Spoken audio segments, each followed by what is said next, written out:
Episode 1 Sindhu లోయ నాగరికత.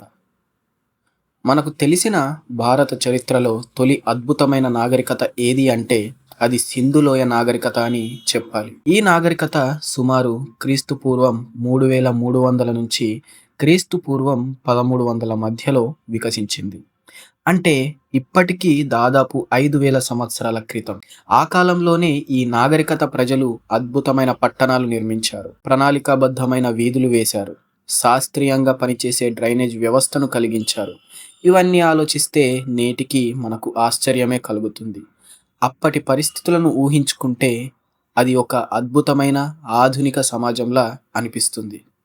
సింధు లోయ నాగరికత విస్తరించిన ప్రదేశం చాలా విస్తారంగా ఉంది. నేటి పాకిస్తాన్, భారతదేశంలోని పంజాబ్, హర్యానా, గుజరాత్, రాజస్థాన్, ఆఫ్ఘనిస్తాన్ వరకు ఇది వ్యాప్తి చెందింది. ఇప్పటి వరకు కనుగొనబడిన సుమారు 1500 పురావస్తు కేంద్రాలు ఉన్నాయి.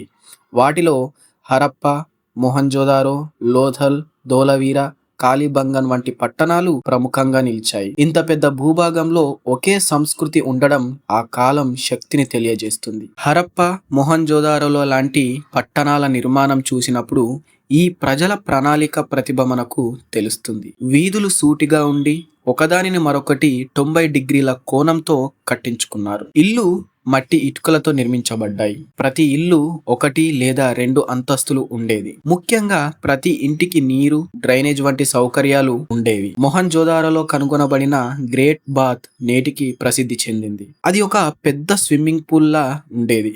అక్కడ ప్రజలు శుద్ధి కోసం లేదా మతపరమైన ఉద్దేశాలతో స్నానం చేసేవారని పురావస్తు శాస్త్రవేత్తలు భావిస్తున్నారు. అటువంటి సదుపాయాలు 5000 ఏళ్ల క్రితమే ఉండటం ఈ నాగరికత ఎంత ముందంజలో ఉందో స్పష్టంగా చూపిస్తుంది. సింధు లోయ ప్రజలు శాంతియుతంగా జీవించేవారని ఆధారాలు చెబుతున్నాయి. పెద్ద రాజప్రాసాదాలు లేకపోవడం వల్ల ఈ సమాజంలో పెద్ద స్థాయి అసమానతలు లేకపోయాయని భావిస్తున్నారు. ప్రజలు ప్రధానంగా వ్యవసాయం, శిల్పకళలు, వ్యాపార వృత్తులుగా చేసేవారు. వారి ఆహారంలో గోధుమ, యవం, బియ్యం, పప్పులు ప్రధానమైనవి. అలాగే చేపలు, మాంసం కూడా తినేవారు. దుస్తులలో పత్తి వస్త్రాలు తొలిసారి ఈ నాగరికతలోనే వాడబడ్డాయి. మహిళలు బంగారం, వెండి, మనులు వంటి ఆభరణాలు ధరించేవారని పురావస్తు ఆధారాలు చెబుతున్నాయి. ఈ నాగరికత ప్రజల జీవన విధానం ప్రధానంగా వ్యవసాయం మీద ఆధారపడి ఉండేది. గోధుమ, యవం, బియ్యం వంటి పంటలు పండించేవారు. పత్తిని మొదటిసారి పండించిన నాగరికత ఇదే. జంతువులను కూడా పెంచేవారు. ముఖ్యంగా ఎద్దులు, కుక్కలు, ఏనుగులు.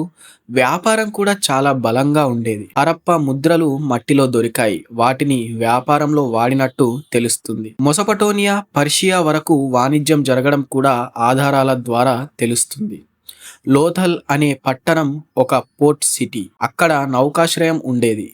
ఇది అప్పటి ప్రజల సముద్ర వాణిజ్యాన్ని నిర్ధారిస్తుంది. సింధు లోయ నాగరికత కళాత్మక ప్రతిభ అద్భుతమైనది. వారు మట్టి బొమ్మలు, ఆట వస్తువులు తయారు చేసేవారు. ఆవుల విగ్రహాలు, దేవత విగ్రహాలు కనిపించడం ఆ కాలంలో మత విశ్వాసాలు ఉన్నాయని చెబుతుంది. ముఖ్యంగా డాన్సింగ్ గర్ల్ స్టాచ్యూ అనే కంచు విగ్రహం ప్రపంచ ప్రఖ్యాతిగాంచింది. చిన్నది అయినా దాని లోపల జీవం ఉన్నట్లు కనిపిస్తుంది.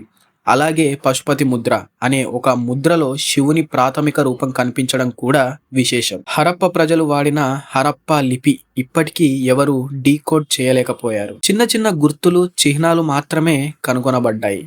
ఈ లిపి అర్థం తెలిసిన రోజు భారత చరిత్రలో మరో కొత్త అధ్యాయం మొదలవుతుంది. ఈ రహస్యమే నేటికి సింధు నాగరికతను మరింత ఆకర్షణీయంగా మారుస్తోంది.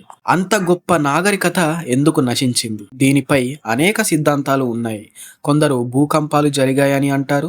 ఇంకొందరు సింధు నది మార్గం మారిందని చెబుతారు. మరికొందరు వాతావరణ మార్పుల వల్ల కరువు, వరదలు వచ్చినట్లు భావిస్తున్నారు. ఏ కారణమైనా సరే క్రీస్తు పూర్వం 1300 ప్రాంతంలో ఈ నాగరికత బలహీనపడింది. క్రమంగా ప్రజలు పట్టణాలు వదిలి చిన్న చిన్న గ్రామాల వైపు వెళ్లిపోయారు. చివరికి ఈ నాగరికత నశించింది. సింధు లోయ నాగరికత చరిత్రలో కనుమరుగైపోయిన మన సంస్కృతిలో దీని ముద్ర శాశ్వతంగా నిలిచిపోయింది. ఇది భారతదేశపు మొదటి అడుగు. ఆధునిక నగర జీవనానికి పునాది. ఒకవైపు పట్టణ ప్రణాళిక, మరోవైపు వ్యవసాయం, వ్యాపారం, కళలు, లిపి అన్నీ కలిపి ఈ నాగరికతను ప్రపంచపు అద్భుతమైన ప్రాచీన నాగరికతలలో ఒకటిగా నిలబెట్టాయి. తప్పకుండా ఛానల్ని సబ్స్క్రైబ్ చేసుకొని వీడియోకి ఒక లైక్ వేసుకోండి.